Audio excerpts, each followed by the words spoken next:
Namaskar, Jai Shri Krishna, Emancipating, Text 29 of Chapter 4, Transcendental Knowledge of Srimad Bhagavad Gita, Text 29. Apane Juhavati Pranam Prane Apanam Tatha Pare Pranapan Gati Ruddhava Pranayam Parayanaha Apare Niyata Haraha Pranan Praneshu Juhavati. Still others who are inclined to the process of breath restraint to remain in trance practice by offering the movement of the outgoing breath into the incoming and the incoming breath into the outgoing, and thus at last remain in trance, stopping all breathing. Others curtailing the eating process offer the outgoing breath into itself as a sacrifice. This system of yoga for controlling the breathing process is called pranayam, and in the beginning it is practiced in the hatha yoga system through different sitting postures. All of these processes are recommended for controlling the senses and for advancement in spiritual realization. This practice involves controlling the airs within the body so as to reverse the directions of their passage. The apana air goes downward and the pran air goes up.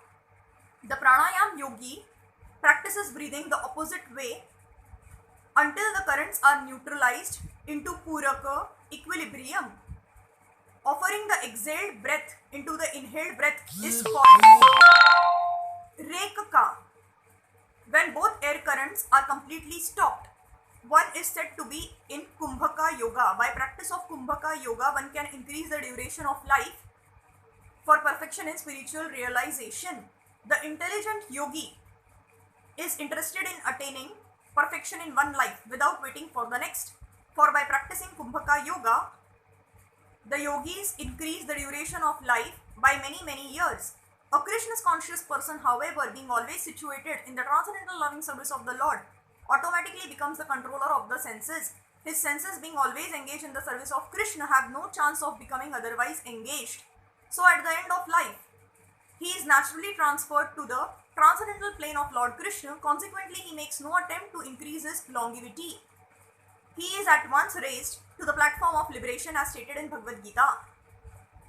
14.26 Mamacha yo avyabhicharena bhakti yogena sevate sagunana samatit yatan brahma bhuyaya kalpate. One who engages in unalloyed devotional service to the Lord transcends the modes of material nature and is immediately elevated to the spiritual platform.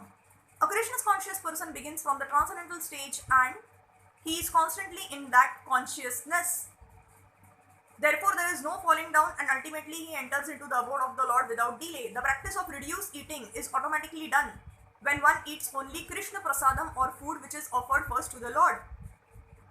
Reducing the eating process is very helpful in the matter of sense control, and without sense control there is no possibility of getting out of the material entanglement. Thank you.